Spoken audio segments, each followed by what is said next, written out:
राधे राधे बच्चों। बच्चों हम लोगों ने क्लास 10th मैथ्स पार्ट 2 का सर्कल स्टार्ट किया था, जिसकी हम लोगों ने 3 एक्सरसाइज खत्म कर ली थी। आज हम लोग प्रैक्टिस सेट 3.4 स्टार्ट करेंगे, ठीक है। तो प्रैक्टिस सेट 3.4 स्टार्ट करने के पहले कुछ बेसिक्स जो 3.4 सॉल्व करने में हमारे काम आएंगे, देखते हैं क्या है। अब सबसे पहली चीज जो हमको 3.4 के स्टार्टिंग में देखनी है, तो वो सबसे पहला है हमारे पास थियरम, जिसका नाम है इंस्क्राइब्ड एंगल थ्योरम। और ये मोस्ट इंपॉर्टेंट थ्योरम है। कौन सा थ्योरम है ये? पहला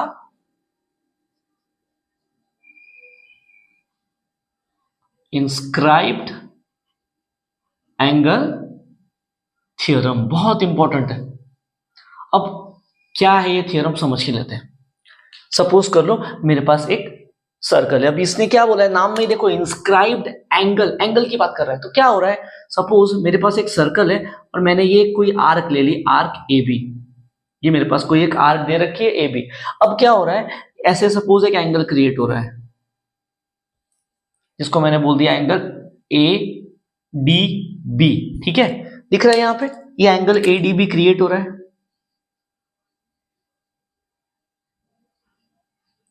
ठीक, अब ये जो इंस्क्राइब्ड एंगल थ्योरम है ना, ये ऐसे टाइप के हर एक एंगल के बारे में बात करेगा। मतलब ये सर्कल है तो ये एंगल, ये सर्कल है तो ये वाला एंगल, ये सर्कल है तो ये एंगल, मतलब ऐसे चाहे जितने एंगल बन जाए उन सब के बारे में ये इंस्क्राइब्ड एंगल थ्योरम बात करता है। अब क्या बात करता है, कैसे बात करता है, हम लोग उस पर आते हैं। अब ध्यान से देखना, ये जो एंगल है ए डी बी, इस एंगल के अंदर दो लोग इन्वॉल्व हो रहे हैं। कैसे दो लोग? दो आर्क मेजरली, एक तो आर्क ए बी इन्वॉल्व हो रही है, दूसरी arc A D be involve हो रही है। दिख रहा है क्या ध्यान से? ठीक है, अब इन दोनों के बारे में कुछ चीजें अब ध्यान से देखना।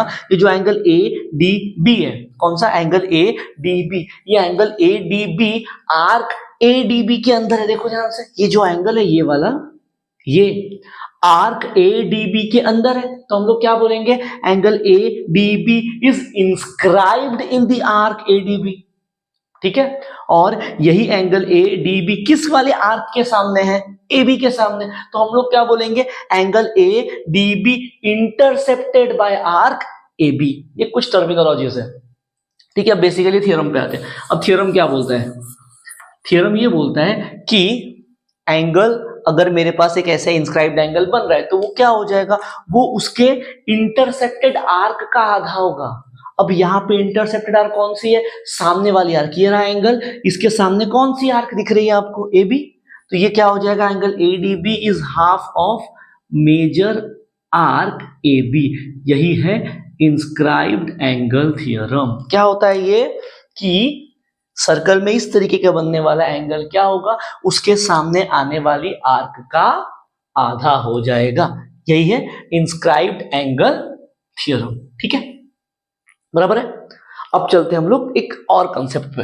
क्या हो रहा है देखो, यहां पे फिर से मैंने एक सर्कल लिया जिसका सेंटर है ओ, बराबर, और मैंने एक आर्क ले ली कोई ए बी। ठीक है, एक रैंडम अपनी मर्जी की कोई आर्क बना दी थोड़ा सा यहां पे। अब मैं क्या कर रहा हूं, कुछ एंगल्स क्रिएट कर रहा हूं। देखो ऐसे एक एंगल बना दिया ए बी, और एक ऐसे बना दिया ए डी बी, और एक ए ई बी। अब दो एंगल्स है यहां पे, कौन कौन से जरा देखना। एंगल ए डी बी एक, दूसरा एंगल ए ई बी। अब ये जरा ध्यान से ऑब्जर्व करो कि ये जो थियरम है क्या यहाँ अप्लाई हो रहा है।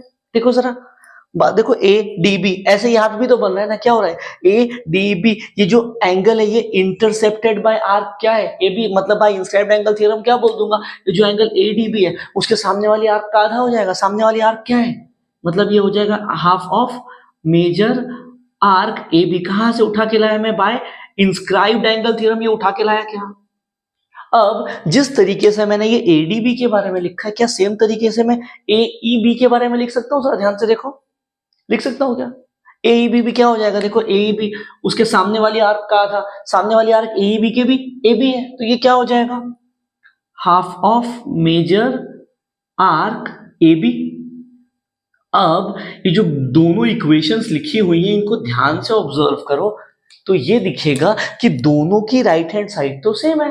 अगर राइट हैंड साइड सेम है तो क्या होगा, उनकी लेफ्ट हैंड साइड भी इक्वल होगी। तो मतलब यहां से मैं क्या ये बात बोल सकता हूं, एंगल ए डी बी बराबर हो जाएगा एंगल ए ई बी के। तो यहां से हमने एक नई चीज सीखी कि अगर सेम आर्क के अंदर दो एंगल बने तो उसकी वैल्यू इक्वल होती है। दिख रहा है क्या? अब या तो इसको हम लोग एक्सटेंड कर सकते हैं बहुत सारे एंगल्स पे भी।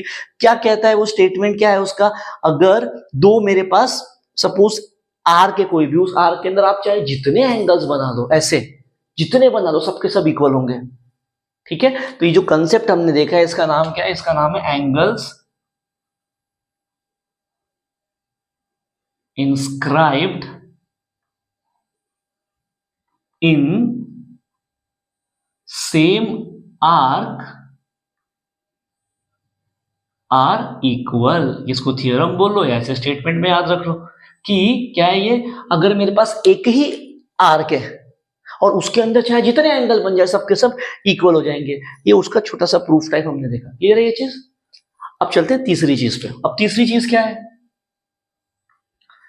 तीसरी चीज में मेरे पास एक फिर से सर्कल लिया, मैंने बोल दिया सेंटर इसका ओ है, बराबर। अब मैं कॉर्ड बना रहा हूं, मैंने बोल दिया ये मेरे पास एक कॉर्ड ए बी है।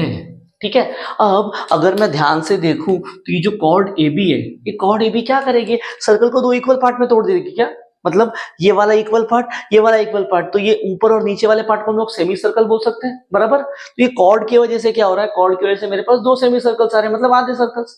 ठीक है, अब मैं क्या कर रहा हूं, एक और एंगल क्रिएट कर रहा हूं। ये मैंने ऐसे कुछ एक एंगल बना दिया, फिर से नाम दे दिया एंगल ए डी बी। अब इधर क्या हुआ? मेरे पास एक सेमी सर्कल है, बराबर। ठीक है, और उस सेमी सर्कल के अंदर एक एंगल बनाया, बराबर। तो अगर ऐसा कुछ काम बना आज के बाद, अगर आपने देखा कि एक सेमी सर्कल है और उस सेमी सर्कल के एंड पॉइंट, मतलब ये जो आर के ए बी एक सेमी सर्कल है बेसिकली, तो अगर सेमी सर्कल के अंदर कोई भी अगर ऐसा एंगल क्रिएट हो गया, ऐसा एंगल क्रिएट हो गया, तो वो क्या हो जाएगा? वो एंगल होता है 90 डिग्री का। ठीक है, तो यहां से क्या मिलेगा? Angle A D B is 90 degree. ये आपको याद रखना है एज एन थियोरम या एज ए रिजल्ट। तो क्या नाम है इस कंसेप्ट का? इसको हम लोग बोल देंगे angles inscribed in semi circle. ठीक है, ये चीज, ये आपका कंसेप्ट है। अब क्या है इसका नाम? अगर सेमी सर्कल के अंदर चाहे कितने भी एंगल, 1 2 10 20 10,000 10,000 कितने भी बना लो, सबकी वैल्यू कितनी मिलेगी? 90 डिग्री। और ये एज इट इज आगे हम लोग सामने यूज करेंगे। ठीक है, तो ये थे कुछ बेसिक्स, थोड़े से और बचे, देखते हैं आगे क्या है। अब बढ़ते हैं आगे। आगे हम लोग को टर्म पढ़नी जिसको हम लोग कहते हैं साइक्लिक क्वाड्रिलेटरल। अब ये क्या होता है साइक्लिक क्वाड्रिलेटरल? तो बेसिकली साइक्लिक क्वाड्रिलेटरल का मतलब क्या होता है? सर्कल के अंदर आने वाला quadrilateral is called as cyclic quadrilateral. Simple. ठीक है, सर्कल के अंदर आने वाला चौकोन is called as cyclic quadrilateral. अभी क्या होता है, कैसे दिखता है? मैंने बोल दिया कि मेरे पास कोई सर्कल है, अब इसके अंदर मैंने रैंडमली कोई भी क्वाड्रिलेटरल ऐसे बना दिया, तो हम लोग इसको बोलेंगे, ये दे रखा है साइक्लिक क्वाड्रिलेटरल। मैंने बोल दिया मेरे पास एक सर्कल है विद सेंटर ओ, और ये ए बी सी डी कोई क्वाड्रिलेटरल है, तो यहां पे हम लोग क्या बोल देंगे? Implies quadrilateral A B C D is called as cyclic quadrilateral. Clear है ये चीज? तो यही है हमारे पास नेक्स्ट कंसेप्ट, साइक्लिक क्वाड्रिलेटरल। अब अगर कोई क्वाड्रिलेटरल साइक्लिक है तो उसके पास कुछ प्रॉपर्टीज होती है। प्रॉपर्टीज क्या है कि साइक्लिक क्वाड्रिलेटरल के जो अपोजिट एंगल्स होते हैं ना, वो सप्लीमेंट्री होते हैं। सप्लीमेंट्री का मतलब क्या होता है? 180 डिग्री के होते हैं। ठीक है, तो कौन कौन से एंगल है? एंगल ए और एंगल सी, यहां पे बी और बी। तो यहां पे बाय द ये साइक्लिक क्वाड्रिलेटरल की प्रॉपर्टी क्या हो जाएगी? यहां से मैं कह दूंगा angle A plus angle C is supplementary यानी 180। दूसरा angle B plus angle D is of 180 degree. यही है property of cyclic quadrilateral. Clear है ये चीज? ये हमारा नया चीज है साइक्लिक क्वाड्रिलेटरल। ठीक है, अब इसी का कन्वर्स भी होता है, बराबर। कन्वर्स क्या होता है, मेरे पास एक क्वाड्रिलेटरल है, रैंडम कहाँ है कहीं है मुझे फर्क नहीं पड़ता है, अगर उसके अपोजिट एंगल सप्लीमेंट्री हो गए तो वो साइक्लिक होता है। क्या हो गया, यहां हमने क्या देखा, हमने यहाँ पे पहले बोला ये साइक्लिक है इसीलिए अपोजिट एंगल सप्लीमेंट्री है। अब अगर इसका उल्टा हो गया, रैंडम क्वाड्रिलेटरल सर्कल के अंदर हो नहीं हो मुझे पता नहीं कहाँ दिया है, बट अगर पता चल गया कि किसी भी क्वाड्रिलेटरल के सामने वाले एंगल यानी अपोजिट एंगल अगर 180 डिग्री आगे आ गए उनका सम, तो हम लोग डायरेक्ट बोल देंगे वो साइक्लिक क्वाड्रिलेटरल है, तो ये उसका कन्वर्स होता है। ठीक है, अब एक और चीज है, एक और प्रॉपर्टी हम लोग चलते हैं उस पर। अब ये क्या है, मान लो ये मेरे पास कोई लाइन है, लाइन पे दो पॉइंट है ए बी, ठीक है, अब ये पॉइंट कहीं भी हो, मुझे सर्कल पे हो ना हो फर्क नहीं पड़ता। ठीक है, अब ये दो पॉइंट है, मैं क्या कर रहा हूं, इन पॉइंट की एंड पे रख के कुछ एंगल्स क्रिएट कर रहा हूं। मैंने बोल दिया ये एक एंगल है ऐसे कुछ एक, और एक दूसरा बना दिया ऐसे। ठीक है, नाम दे दिया ए डी बी और ए ई बी। ठीक है, इस ये जो टॉपिक हम लोग पढ़ रहे हैं ना, इस पर डायरेक्ट क्वेश्चन है एक्सरसाइज में, इसलिए टॉपिक को उठा रहा हूं। अब क्या हो रहा है, मेरे पास 4 पॉइंट्स है, दिख रहा है। अब इन 4 पॉइंट से 2 एंगल क्रिएट हो रहे हैं, 2 एंगल, ये जो 2 पॉइंट टेबल रख के बाकी लोगों को हिला के मेरे पास 2 पॉइंट 2 एंगल्स है। कौन कौन से, एंगल ए डी बी है और दूसरा एंगल है ए ई बी। ठीक है, अब अगर कल को ऐसा डायग्राम मिला, देखने को मिला, और ऐसे डायग्राम में अगर ये हो गया, ये जो कॉर्नर, ये जो एंगल्स दे रखे ना, अगर ये इक्वल हो गए, मतलब angle A D B angle A E B के बराबर हो गया, तो हम लोग क्या बोल देंगे, हम लोग बोल देंगे जो चारों पॉइंट्स है कौन साइक्लिक है। तो यहां से हम लोग क्या कह देंगे, points A B D comma E are concyclic. अब कौन साइक्लिक का मतलब क्या होता है, कौन साइक्लिक का मतलब होता है ऐसे पॉइंट जो सेम सर्कल के ऊपर है, मतलब अगर इनको लेके आप सर्कल बनाने की कोशिश करोगे ना, ऐसा जो होल्ड करेंगे वो, तो वो चारों के चारों पॉइंट सेम सर्कल पे आएंगे, ये होता है उसका मतलब। ठीक है, तो ये था हमारे पास नेक्स्ट बेसिक्स। अब हम लोग चलते हैं प्रैक्टिस सेट 3.4 की तरफ, क्योंकि सारे बेसिक्स हमने कवर कर दिया। ठीक है,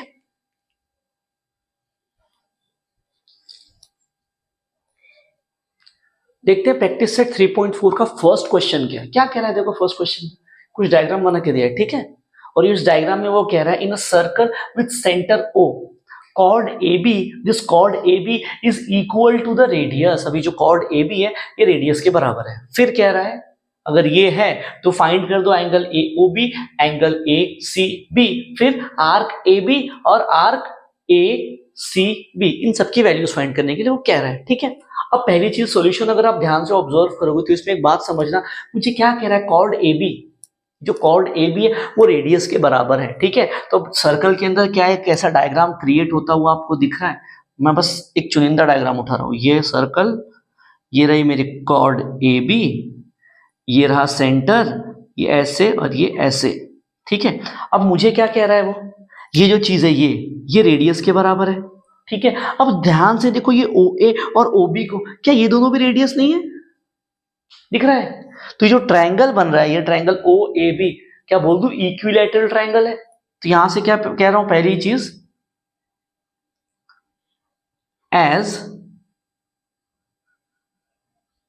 cord AB is equals to R, एक चीज।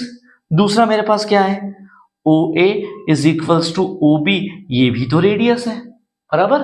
तो इन तीनों स्टेटमेंट से मैं क्या कह सकता हूं, मैं ये कह सकता हूं triangle OAB is equilateral triangle. अब अगर ये इक्विलैटरल ट्रायंगल है तो खास बात क्या होती है इक्विलैटरल ट्रायंगल की, इक्विलैटरल ट्रायंगल की खास बात होती है कि सारे एंगल 60 डिग्री के होते हैं। तो मतलब ये जो ट्रायंगल बन रहा है AOB या OAB, इसके सारे एंगल 60 डिग्री के। कौन कौन से एंगल है इसके अंदर, एंगल AOB बराबर एंगल OAB बराबर एंगल OBA, ये कितना होगा, 60 डिग्री का होगा। कहां से लाया मैं, ये प्रॉपर्टी ऑफ इक्विलैटरल ट्रायंगल से उठा के लाया। ठीक है, अब मुझे क्या चाहिए था, देखो पहली चीज मिल गई क्या, therefore angle AOB is of 60 degree, पहली चीज हो गई। क्लियर है ये चीज, ठीक है। अब चलते आगे, अब ये जो मुझे ये वाला एंगल मिल गया, ये 60 डिग्री बराबर, और ये कौन सा एंगल है, सेंट्रल एंगल है क्या ये, बराबर है। देखो ध्यान से, सेंट्रल एंगल है तो हम लोगों ने पहले पढ़ा है क्या कि जो भी सेंट्रल एंगल होता है उसकी वैल्यू किसके बराबर होती है? सेंट्रल एंगल की वैल्यू किसके बराबर होती है? सामने वाली आर्क के। तो इसका मतलब as angle AOB is central angle, मैं क्या ये बात बोल सकता हूं एंगल AOB की जो वैल्यू होगी वो मेजर आर्क AB के बराबर होगी? होगी क्या? AB के बराबर मतलब इसके बराबर। तो यहां से मैं क्या बोल सकता हूं? Measure arc AB is of 60 degree. ये आ गई दूसरी चीज, AB निकालने के लिए बोला था, मिल गया। अब क्या बोला है? अब ध्यान से ऑब्जर्व करो, एक और एंगल है ACB, दिखा क्या? ये वाला ACB, ये अब ये जो एंगल है ध्यान से ऑब्जर्व करना, आर्क AB के अंदर इंस्क्राइब हो रहा है। मतलब कुछ अदर डायग्राम अगर मैं फिर से बनाने की कोशिश करूं तो यहां पे ऐसे कुछ ACB, थोड़ी देर पहले इंस्क्राइब्ड एंगल देखा है, तो मैं क्या बोल सकता हूं एंगल ACB की वैल्यू किसके बराबर होगी? हाफ ऑफ आर्क AB के by inscribed angle theorem. Therefore by inscribed angle theorem, मैं क्या बोल सकता हूं बाय इंस्क्राइब्ड एंगल थ्योरम? क्या ये कह दूं कि angle ACB will be half of measure arc AB? क्या ये बात मैं कह सकता हूं? तो ध्यान से देखना, कह सकता हूं ना। तो यहां से एंगल ACB क्या हो जाएगा? Angle ACB will be half into arc AB कितना है? 60 डिग्री। तो यहां से angle ACB will B of 30 degree. Question हो गया खत्म। खत्म नहीं, इतना पार्ट खत्म हो, एक और बचा है। ACB मिल गया। अब क्या कह रहा है? आर्क ACB, ये मैंने गलत लिख दिया। अच्छा नहीं, आर्क AB तो यहां पे है, आर्क ACB ढूंढना बाकी है। अब आर्क ACB क्या है? ACB। अब पिछले एक्सरसाइज में हमने एक बात पढ़ी थी, क्या थी वो? कि अगर एक सर्कल के अंदर चाहे जितनी आर्क क्रिएट करो सबका सम 360 होगा। तो जरा ध्यान से देखो, इस सर्कल में दो ही आर्क है, एक बड़ी वाली आर्क मेजर आर्क ACB और एक माइनर आर्क। तो यहां से मैं क्या बोल सकता हूं? Measure arc ACB plus major arc AB क्या हो जाएगा? ये 360 डिग्री। रीजन क्या हो जाएगा? Sum of all the arc of a circle is of 360 degree, बराबर। अब ACB तो नहीं पता बट AB की वैल्यू मेरे पास है, पुट कर दो, क्या हो जाएगा? Measure arc ACB plus 60 degree will be 360। 60 वहां जाके माइनस हो जाएगा, 360 में से 60 का कितना बचेगा? कितना? 300। तो क्या हो जाएगा? मेजर आर्क ACB ये हो जाएगा 300 डिग्री। क्वेश्चन थी गया खत्म। तो यहां पे ये हमारा क्वेश्चन जो था, पहला क्वेश्चन खत्म हो गया। ठीक है, क्लियर है सारी चीजें? पढ़ते हैं हम लोग क्वेश्चन नंबर 2 की तरफ, देखते हैं क्या दिया है। तो बच्चों देखते हैं क्वेश्चन नंबर 2 क्या दिया है। अब क्वेश्चन नंबर 2 में देखो क्या कह रहा है, ये कुछ तो डायग्राम बना के दिया है और फिर वो पहले एक बात उसने कही है कि in this diagram, in this figure, quadrilateral PQRS is cyclic, पहली चीज। दूसरा वो क्या बोल रहा है? Side PQ is congruent to side RQ। कहाँ है PQ? ये PQ। और दूसरा RQ कहाँ है? RQ, ये रहा RQ। तो ये दोनों के दोनों साइड कॉन्ग्रुएंट है। फिर कह रहा है angle PSR is of 110 degree. कहाँ है PSR? PSR ये वाला एंगल दे रखा है 110 डिग्री। और बोला है find measure of angle PQR, measure arc PQR, measure arc QR और मेजर ऑफ एंगल PRQ, बराबर। अब मुझे एक बात पता है, क्या पता है? कि भाई साहब साइक्लिक क्वाड्रिलेटरल है, प्रॉपर्टी क्या है? अपोजिट एंगल्स आर सप्लीमेंट्री, मतलब 180 डिग्री का। तो पहली चीज मुझे क्या मिल जाएगी सॉल्यूशन में? As quadrilateral PQRS is cyclic. मैं क्या कह सकता हूं, एंगल ये पी एस आर और पी क्यू आर का सम 180 मिल जाए। देखो जरा ध्यान से, angle P S R plus angle P Q R is of 180 degree. ये प्रॉपर्टी ऑफ साइक्लिक क्वाड्रिलेटरल से मैं उठा के लाया। और ये पी एस आर कितना दे रखा है, 110। तो ये क्या हो जाएगा, 110 plus angle P Q R is of 180 degree बराबर। तो एंगल पी क्यू आर कितना हो जाएगा, 180 minus 110, angle P Q are will be 70 degree. ये पहली चीज तो मिल गई। पी क्यू आर कहाँ है, पी क्यू आर, चलो इस पे टिक, ये मिल गया। अब measure arc P Q R कहाँ है, जरा देखो आर्क पी क्यू आर, ये रही आर्क पी क्यू आर। इस आर्क का मेजरमेंट वो पूछ रहा है, ठीक है। अब कैसे मिलेगा ये, क्या इसके अंदर इसी डायग्राम में क्या ऐसे फिगर क्रिएट हो रहा है क्या, जरा देखना, मुझे बताना हो रहा है क्या। सर्कल सर्कल दिख नहीं रहा है, बट इमेजिन कर लेना सर्कल है, दिख रहा है। और ये 110 दिया है। अब क्या यहाँ इंस्क्राइब्ड एंगल थ्योरम अप्लाई कर दूं, तो ये एंगल क्या हो जाएगा, पी एस आर उसके सामने वाली आर्क का आधा होगा बराबर ना। सामने वाली आर्क ऐसी दे रखी है क्या, पी क्यू आर। तो यहां बोल दूं क्या, देयरफॉर बाय इंस्क्राइब्ड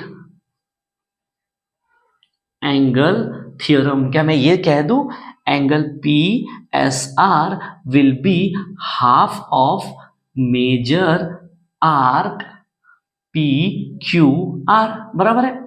बट मेरे पास तो ये दिया ही नहीं है, मुझे ये दे रखा है, वैल्यूज पुट कर दो। पी एस आर कितना दिया है, पी एस आर 110। तो ये क्या हो जाएगा, 110 is equals to half of measure arc P Q are. अब 2 को उधर भेज दो तो मेजर पी क्यू आर मिल जाएगा। तो therefore major arc P Q are will be 2 into 110, ये कितना हो जाएगा, 200 का 20। क्वेश्चन થઈ गया खत्म। क्वेश्चन नहीं हुआ, एक पार्ट और डन। अब क्या निकालना है, मेजर आर क्यू आर निकालना है और पी आर क्यू निकालना है। उसके पहले अब एक और चीज दे रखी है, जरा सोल्यूशन में देखना, ये दिया है क्या, side P Q is similar to side Q R. अभी जो साइड पी क्यू और साइड क्यू आर क्वाड्रिलेटरल ये साइड है, बट अगर इनको मैं इन टर्म्स ऑफ सर्कल देखूं, मतलब यहाँ एक और अगर सर्कल बनाऊं ऐसे, और उसके अंदर सिर्फ पी और पी क्यू और क्यू आर को डिनोट कर रहा हूं मैं, ये पी क्यू ये क्यू आर ऐसे कुछ, तो इन सर्कल में अब क्वाड्रिलेटरल में तो उसकी साइड्स है, बट जब मैं सर्कल की बात कर रहा हूं, सर्कल की बात कर रहा हूं, तो ये लोग क्या कॉर्ड है क्या, देखा एक थ्योरम पढ़ा था कि अगर एक सर्कल के अंदर 2 कॉर्ड कॉन्ग्रुएंट हो गए तो उनके अंदर आने वाली आर्क भी कॉन्ग्रुएंट हो जाएगी। क्या क्या था थ्योरम, थ्योरम था arcs corresponding to congruent chord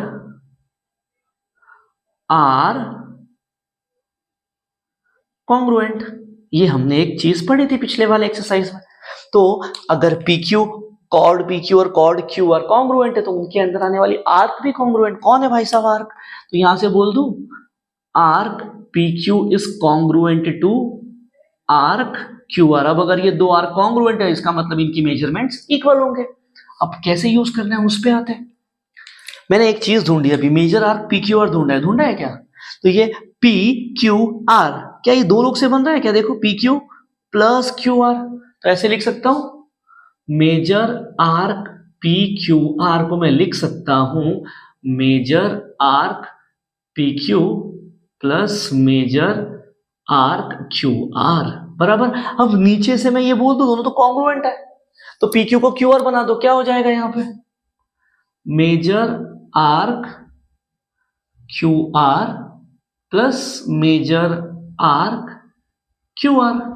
तो यहां से मुझे क्या मिल जाएगा, मेजर आर्क PQR को I can write 2 times of measure arc QR बराबर।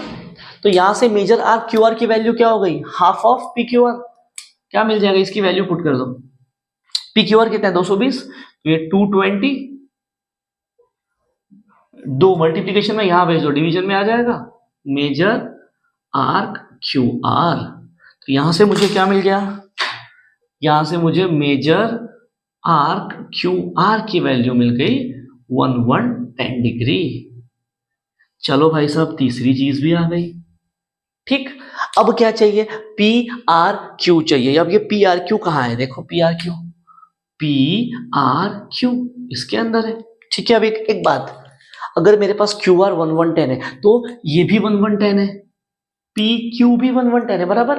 अब एक और चीज मैं ड्रॉ कर रहा हूं, देखो सर्कल ड्रॉ कर रहा हूं, फिर से सर्कल है नहीं, इमेजिन कर लो। मुझे क्या फाइंड करना है, पी आर क्यू, ऐसे दिख रहा है क्या,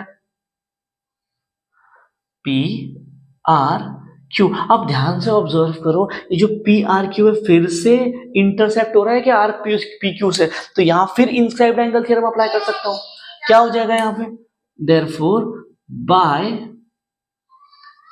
इंस्क्राइब्ड एंगल थ्योरम क्या बोल सकता हूं, angle P R Q will be half of measure arc P Q. अब मेजर आर्क पी क्यू की वैल्यू कितनी है, 110 है।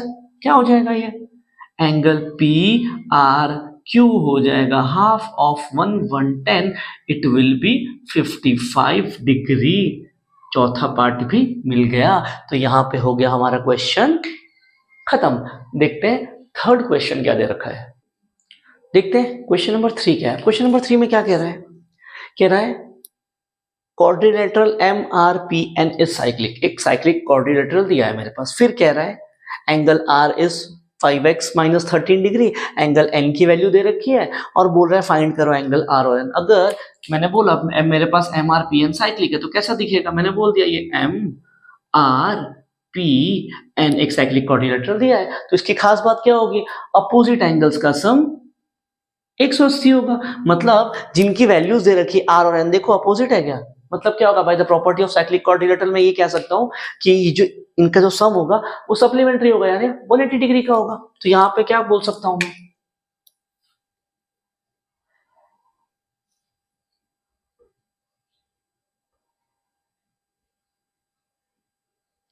Bye property of cyclic quadrilateral में क्या कह सकता हूं, क्या कह सकता हूं यहां पे, angle are plus angle N is of 180 degree, बराबर। वैल्यूज पुट कर दो, एंगल आर कितना दिया है 5x माइनस 13, एन दे रखा है 4x प्लस 4, ये आ जाएगा 180 डिग्री। तो 5x plus 4x will be 9x, यहां से कितना बचेगा minus 9 is equal to 180 degree. तो यहां से क्या हो जाएगा 9x इज इक्वल टू 9 वहां जाके ऐड हो जाएगा तो कितना हो जाएगा 189। x की वैल्यू आ गई 189 अपॉन 9 विच विल बी 20 का 1। x की वैल्यू तो मिल गई, तो मुझे बोला है r और n निकालना है, तो क्या हो जाएगा, देयरफॉर एंगल r क्या था, एंगल r 5x माइनस 13, तो ये क्या हो जाएगा 5 इंटू 20 का 1 माइनस 13, कुछ तो आएगा, कैलकुलेट कर लेना आप। सेम तरीके से एंगल n क्या दिया है 4x प्लस 4, तो ये हो जाएगा 4 इंटू 21 प्लस 4, इसका भी कुछ आएगा आंसर, आप खुद कैलकुलेट कर लेना। तो यहां से एंगल r और n अपने को मिल गए। ठीक है, एक और क्वेश्चन देखते हैं, क्वेश्चन नंबर 5 पहले करते हैं हम लोग।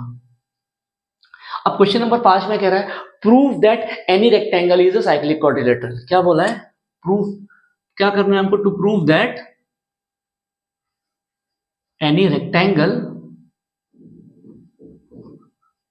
इज साइक्लिक, है ना, साइक्लिक क्वाड्रिलेटरल, तो ये प्रूफ करना है। ठीक है, मैंने बोल दिया भाई, प्रूफ करते हैं इसको। मैंने बोल दिया late quadrilateral P Q R S B rectangle. क्या बोल रहा है, कोई भी rectangle, any rectangle is cyclic. तो मैंने मान लिया भाई साहब एक रेक्टेंगल तो लगेगा ना प्रूफ करने के लिए, मैंने मान लिया रेक्टेंगल है। तो अगर ये पी क्यू आर एस एक रेक्टेंगल है तो खास बात क्या होगी, सारे एंगल 90 डिग्री के अपोजिट साइड्स इक्वल, बराबर। तो यहां से मैं क्या बोल सकता हूं, एंगल P बराबर एंगल Q बराबर एंगल R बराबर एंगल S बराबर 90 डिग्री। तो प्रॉपर्टी है उसकी, सारे एंगल 90 डिग्री के होंगे। ठीक है। अब अगर मुझे PQRS को साइक्लिक प्रूफ करना है तो क्या दिखाना पड़ेगा कि ये PQRS में साइक्लिक क्वाड्रिलेटरल की प्रॉपर्टी होल्ड करती है, बराबर है। क्या प्रॉपर्टी है साइक्लिक क्वाड्रिलेटरल की? अपोजिट साइड का सम 180 हो जाए, अपोजिट एंगल्स का सम 180 हो जाए, हो गया, अपना काम हो गया। अब इसके अपोजिट क्या है? P और R, इसका सम 180 चाहिए, और Q और S, देख लो वैल्यूज तो दे रखी है ना, चेक करो होता है क्या। तो यहां से क्या मैंने बोल दिया, let angle P plus angle R, ये कितना आ रहा है? 90 प्लस 90 विच इज 180। तो यहां से मुझे मिला angle P plus angle R is 180। तो यहां से मैं बोल सकता हूं angle P and angle R are supplementary. चलो ये बात तो पता चली दो एंगल के लिए। अब सेम काम बाकी एंगल के लिए भी करो, अगर होल्ड करके तो साइक्लिक क्या, नहीं किया तो नहीं है, करके देखो क्या हो जाएगा। फिर से मैंने बोल दिया लेट एंगल Q, इसको कह रहा हूं equation 1, angle Q plus angle S कितना हो जाएगा? ये भी 90 प्लस 90, ये हो जाएगा 180। मतलब क्या मिला? Angle Q plus angle S, इसकी भी वैल्यू आ गई 180। तो यहां से मैं क्या कह सकता हूं? यहां से कह दूंगा angle Q and angle S are supplementary. इसको कह दिया इक्वेशन नंबर 2। अब इक्वेशन 1 और 2 को ध्यान से ऑब्जर्व करो, अपोजिट एंगल सप्लीमेंट्री हो गए ना। तो जिस क्वाड्रिलेटरल में अपोजिट एंगल सप्लीमेंट्री होती है उसको हम लोग क्या कहते हैं? साइक्लिक। तो यहां से फ्रॉम 1 एंड 2 क्या बोल सकता हूं? फ्रॉम 1 एंड 2 क्वाड्रिलेटरल PQRS और rectangle PQRS, rectangle PQRS is cyclic, hence the proof. कर दिया प्रूफ, ठीक है। तो ये था क्वेश्चन नंबर 5। अब देखते हैं क्वेश्चन नंबर 4 क्या दे रखा है। तो बच्चों देखते हैं क्वेश्चन नंबर 4 में क्या कह रहा है। क्वेश्चन नंबर 4 में क्या कह रहा है? क्वेश्चन नंबर 4 में कह रहा है गिवन दैट, क्या RS is a diameter of a circle with centre O। मेरे पास कोई RS है जो सर्कल का डायमीटर है विद सेंटर O, और बोला है point T lies exterior of the circle. Point T जो सर्कल के बाहर लाई कर रहा है, उसके बाद कह रहा है to prove that, then prove that angle RTS is acute. अब पॉइंट T को उसने बाहर दे दिया है, बराबर, और कह रहा है कि प्रूफ कर दो एंगल RTS एक्सटीरियर में। तो क्या करना पड़ेगा? यहाँ पे तो हमको एंगल RTS दिख नहीं रहा है, तो पहले क्रिएट करना पड़ेगा। उसके लिए हम लोग एक कंस्ट्रक्शन करेंगे, पहले तो एंगल RTS बनाएंगे। उसके लिए क्या करना पड़ेगा? मुझे ये RT और TS को ज्वाइन करना पड़ेगा। तो पहला काम ज्वाइन कर रहा हूं RT एंड TS, पहला काम कर दिया। तो कैसा दिखेगा ये? यहां पे RT को ज्वाइन किया और फिर ये TS को ज्वाइन किया और ऐसे कुछ बन गया, पहली चीज। और एक और काम कर रहा हूं, ये जो पॉइंट यहाँ पे ये वाला है ना, इसको मैं P नाम दे रहा हूं और ये PS को भी ज्वाइन कर रहा हूं, ठीक है। एक और काम किया है, ज्वाइन PS, बराबर।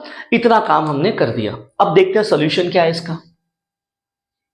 सॉल्यूशन में ध्यान से ऑब्जर्व करना, जब हमने बेसिक किया था तो हमने एक ऐसा कुछ फिगर क्रिएट किया था और कुछ बताया था। अगर मेरे पास एक सर्कल है और उसमें कोई डायमीटर है और डायमीटर के एंड पॉइंट से अगर एंगल बनता है तो वो एंगल 90 डिग्री का होता है, angle inscribed in semi circle. ये बात हमने देखी थी। तो क्या यहाँ पे ऐसे ही नहीं बन रहा है? देखो जरा फिगर, RS और P बन रहा है, देखो। तो ये जो एंगल है यहाँ पे, ये 90 डिग्री का होगा क्या? दिख रहा है क्या? क्लियर है ये चीज? तो मैं यहां से क्या बोल सकता हूं? Therefore angle RPS is equals to 90 degree. Direct बोल दूंगा। रीजन क्या है?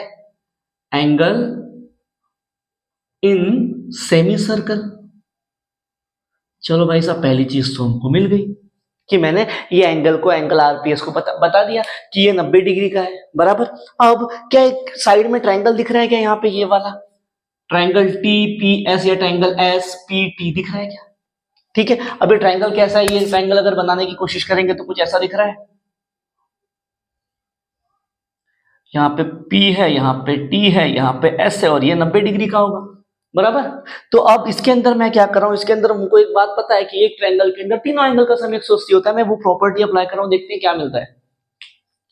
मैं क्या कर रहा हूं? यहाँ पे इन ट्रायंगल TPS क्या है मेरे पास? Angle TPS plus angle P T S plus angle T S P, ये हो जाएगा 180 degree reason angle sum property, ये मिल गया। अब यहां पे देखना, ये जो टीपीएस है तो 90 का है, 90 है, इसकी वैल्यू 90 है, वहां पे भेज दूंगा 180 माइनस 90, 90 हो जाएगा। तो मुझे यहां से क्या मिला, angle P T S plus angle T S P is 90 degree. Clear है ये चीज? ठीक है, ये मुझे कुछ तो मिला। अब ये कौन है, ये दो एंगल्स ये वाले है क्या? अगर वहां पे बात करूं तो ये दोनों एंगल है क्या? दिख रहा है? अब मुझे क्या मिल रहा है, दो लोगों का सब 90 है, दो लोग मिलके 90 बना रहे हैं, तो क्या क्या हो सकती है इनकी वैल्यूज? अगर मैंने बोला दो लोग का सब 90, तो हो सकता है ये 45 है, ये 45 है, हो सकता है ये 50 है, ये 40 है, हो सकता है ये 60 है, ये 30 है, हो सकता है ये 89 है, ये 1 है, हो सकता है ना? क्या ऐसे हो सकता है क्या, ये 90 है और ये 0 है? अगर मान लो चलो कोई एक एंगल 90 हो गया, तो कैसा डायग्राम बनेगा, ये भी 90 डिग्री का, और मैंने बोल दिया पीटीएस भी 90 है, तो पीटीएस ये भी 90 का। तो ऐसा कभी पॉसिबल है क्या, एक ही ट्रायंगल के अंदर दो दो 90 डिग्री के एंगल बन जाए? इट इज इम्पॉसिबल, बराबर है ना? तो यहाँ पे मुझे क्या दिख रहा है, यहाँ पे मुझे ये चीज दिख रही है कि इन दोनों में से पहली बात तो कोई 90 नहीं होगा। अगर दोनों में से कोई 90 नहीं होगा तो क्या 90 से बड़ा होगा? वो तो इम्पॉसिबल है, क्योंकि दोनों का सम 90 आ रहा है। तो यहाँ से मुझे क्या देखने के लिए मुझे ये बात पता चल रही है कि दोनों के दोनों 90 से छोटे ही होंगे, चाहे जितने हो जाए। मैक्सिमम पॉसिबिलिटी क्या होगी, एक 89 होगा और एक 1 होगा, यही मैक्सिमम पॉसिबिलिटी होगी, वरना सारे उससे कम है। तो यहां से मुझे क्या दिख रहा है, ये बात मुझे क्या इंप्लाई कर रही है कि angle P T S is less than 90 and angle T S P is also less than 90, बराबर। अब मुझे तो इसकी जरूरत है भाई, पी टी एस कहाँ है, पी टी एस देखो, पी टी एस ये वाला कोना, ठीक है। अब एक बात यहां से समझो, जब मैं बात बोल रहा हूं एंगल पी टी एस, तो ये वाला कोना इन्वॉल्व हो रहा है। अगर मैं बोल दूं एंगल आर टी एस, तो क्या होगा, आर टी एस, देखो ध्यान से, जब मैं बोल रहा हूं पी टी एस तो यही कोना इन्वॉल्व हो रहा है, जब मैं बोल रहा हूं आर टी एस तभी भी तो यही भाई साहब इन्वॉल्व हो रहे हैं ना। तो यहां से क्या दिखा, चाहे मैं पी टी एस बोलूं या चाहे आर टी एस बोलूं, यही इन्वॉल्व हो रहा है, मतलब दोनों के दोनों एंगल इक्वल है। क्या क्या ऐसे बोल सकता हूं from figure angle P T S बराबर है एंगल आर टी एस के, ठीक। अब क्या पता है मुझे, पीटीएस लेस देन 90 है और पीटीएस आरटीएस के बराबर है, तो यहां से मुझे ये बोलना पड़ेगा क्या, आरटीएस भी लेस देन 90 है। अब अगर आरटीएस लेस देन 90 है, मतलब आरटीएस क्या है, लेस देन 90 को ही तो हम लोग एक्यूट बोलते हैं ना। तो यहां से क्या बोल दूंगा, देयरफॉर एंगल आरटीएस इज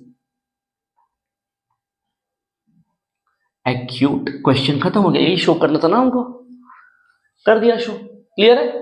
तो ये था हमारा क्वेश्चन नंबर 4। देखते हैं क्वेश्चन नंबर 5 क्या दे रखा है। तो देखते हैं क्वेश्चन नंबर 6 क्या दिया है। क्वेश्चन नंबर 6 में कह रहा है altitudes yz and xt of a triangle wxy intersect at point। ये मतलब क्या, मेरे पास एक ट्राइंगल दिया wxy, उसमें दो अल्टीट्यूड्स है, मतलब दो हाइट्स दे रखी है। क्या क्या है, एक xt और दूसरा yz। अभी दोनों के दोनों पॉइंट p पे इंटरसेक्ट कर रहे हैं, ये बात दिया है। और बोल रहा है देन प्रूव दैट, पहला wzpt इज साइक्लिक। तो इसके अंदर एक क्वाड्रिलेटरल है, कौन सा है, wzpt, जो ऊपर बन रहा है ना ये वाला, ये बोल रहा है साइक्लिक है, ये प्रूव कर दो। दूसरा क्या बोल रहा है, point x Z T bye are concyclic. अब कहा है point x Z T bye, ये चारों कौन साइक्लिक है, ये प्रूफ कर रहे हैं। ठीक है, चलते हैं सॉल्यूशन पे, देखते हैं क्या दे रखा है। अब अगर सॉल्यूशन की बात करूं तो पहला मुझे क्या प्रूफ करना है, WZPT साइक्लिक है। साइक्लिक के कोई भी क्वाड्रिलेटरल साइक्लिक कब होगा, जब अपोजिट एंगल्स सप्लीमेंट्री हो जाए, यानी 180 हो जाए। तो क्या है, पहले तो फिगर साइड में क्रिएट करने की कोशिश करता हूं, ऐसे कुछ तो बन रहा है ऐसे, क्या है, Z P T and W बराबर। अब यहाँ पे ये Z 90 डिग्री का है और T 90 डिग्री का। अगर ये साइड 90 की है तो ऑब्वियसली ये भी 90 की होगी और ये भी 90 की होगी, बराबर। अब देखो जरा क्या है मेरे पास, इन क्वाड्रिलेटरल WZPT। अब ये दो कोने हैं, देख लो 90 90 के सम 180 है। क्या क्या क्या है, देखो WZP angle WZP plus angle WTP, इसका सम क्या हो जाएगा, 90 प्लस 90 इट इज 180। ये बात तो मुझे गिवन है, मतलब एक एंगल का पेयर तो मिल गया 180 का।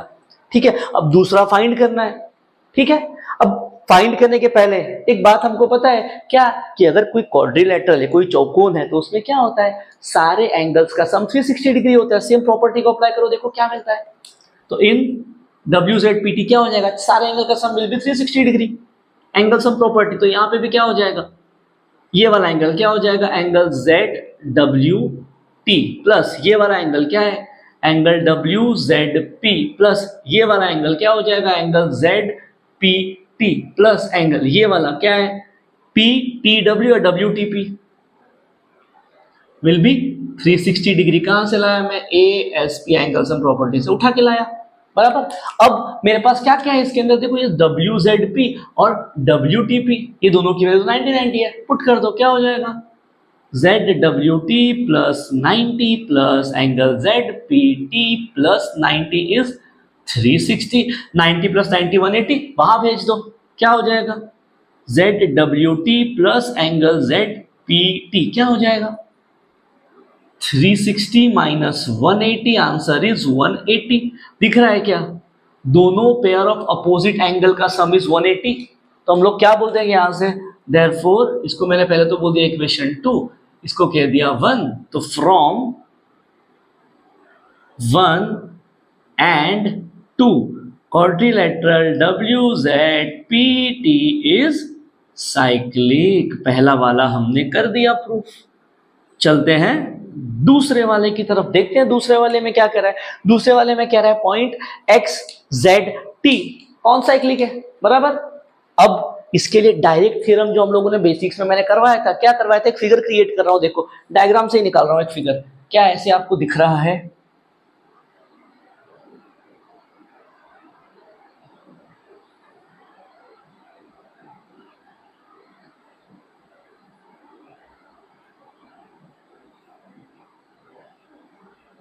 देखो जरा ये फिगर दिख रहा है क्या। और ये फिगर मैंने बताया था, जब भी ऐसे फिगर बने और अगर ये दोनों एंगल्स की वैल्यू सेम हो गई तो ये चारों के चारों पॉइंट्स कौन साइक्लिक हो जाएंगे, ये देखा है आपने, ये बताया बेसिक में। तो यहां से मुझे क्या दिख रहा है, डायरेक्टली वो चीज अप्लाई कर दो, क्या हो जाएगा ये, देयरफॉर एंगल XZY बराबर एंगल XTY इज 90 डिग्री, दोनों इक्वल है।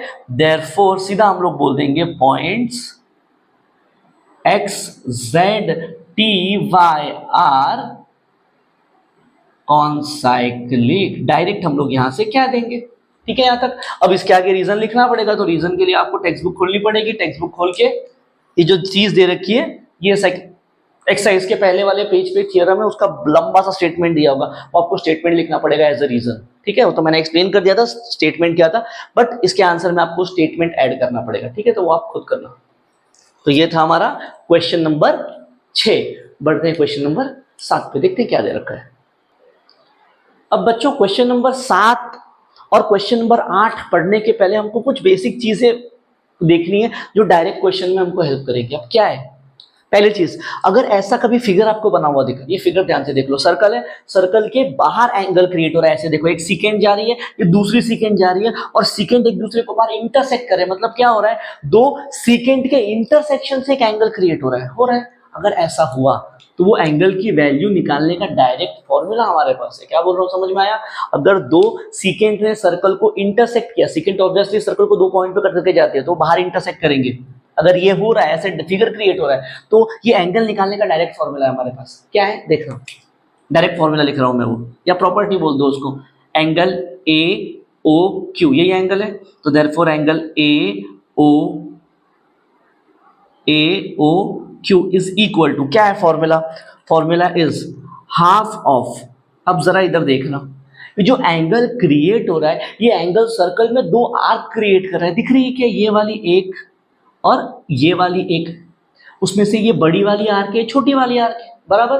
तो क्या हो जाएगा, angle AOQ is equal to half of major बड़ी वाली आर्क। कौन सी है मेजरमेंट ऑफ बड़ी वाली आर्क, इस मेजर आर्क AQ, इसमें से माइनस कर दो छोटी वाली आर्क जो क्रिएट कर रहा है, क्या है, मेजर आर्क BP, यही है फॉर्मूला।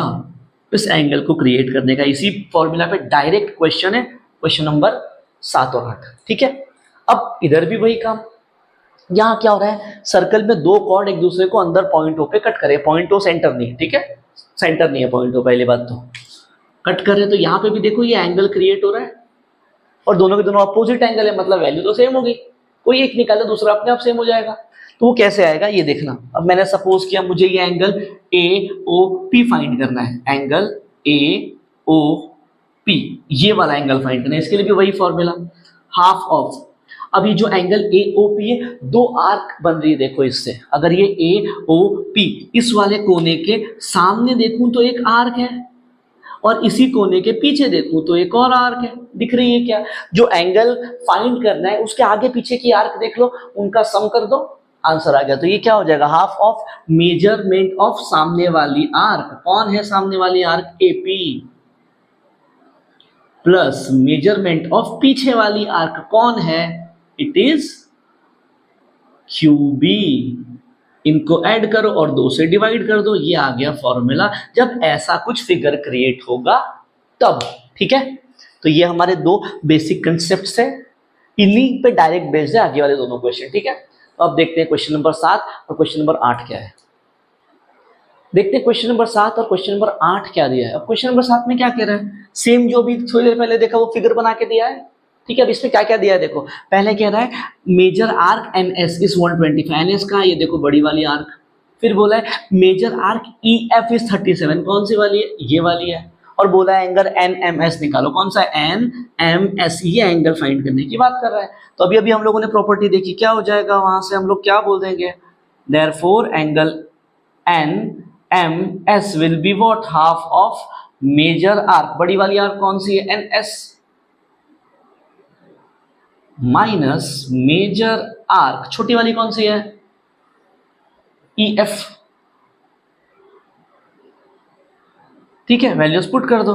तो हाफ ऑफ बड़ी वाली आर्क एन एस की वैल्यू कितनी है? 125, माइनस ये हो गया 30 का 7, क्या हो जाएगा ये 1/2, 125 में से 37 गया, कितना बचेगा बताओ? 25, 37, यहां से 5 और 7 12, मतलब ये आना चाहिए 88, ये हो जाएगा 44 डिग्री डिवाइड होने के बाद। तो एंगल एन एम एस मिल गया क्या मुझे? खत्म हो गया क्वेश्चन, यही फाइंड करने के लिए बोला है उसने। ठीक है, बढ़ते हैं आगे, देखते हैं क्वेश्चन नंबर 8। अब इसके अंदर क्या बोला है, फिगर बना के दिया और बोला है cord AC and chord AC and D intersect at point B of a circle with centre something. ठीक है, फिर बोला है एंगल ABE, अब यहाँ पे एंगल दिया है ABE, कहाँ है ABE? ABE, ये वाला एंगल दिया है बराबर।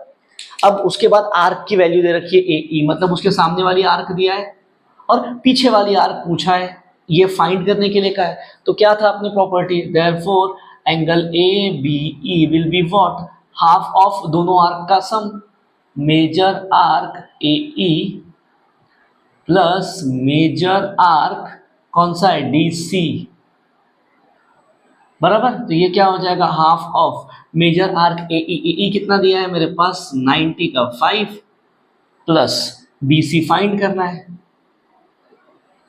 और ये एंगल ABE की वैल्यू दे रखी है 108, तो 2 को पहले तो वहां भेज दो, तो 108 multiplied by 2 is equals to 95 plus major arc DC बराबर। अब 108 इंटू 2 क्या हो जाएगा, ये हो जाएगा 216, 95 यहाँ आ गया तो माइनस का 95 is equals to major arc DC, क्या हो जाएगा भैया, major arc DC is equals to 216 में से 95 गया, कितना बचेगा बताओ, कितना बच जाएगा? ये 121 आना चाहिए आई थिंक से। चलो क्रॉस चेक कर लेना इसको। ठीक है, तो आज के लिए बस इतना ही। अब ये क्वेश्चन नंबर 8 तो खत्म हो गया। ठीक है, तो हम लोग मिलेंगे नेक्स्ट पार्ट में नेक्स्ट एक्सरसाइज के साथ। तब तक के लिए जय श्री राम।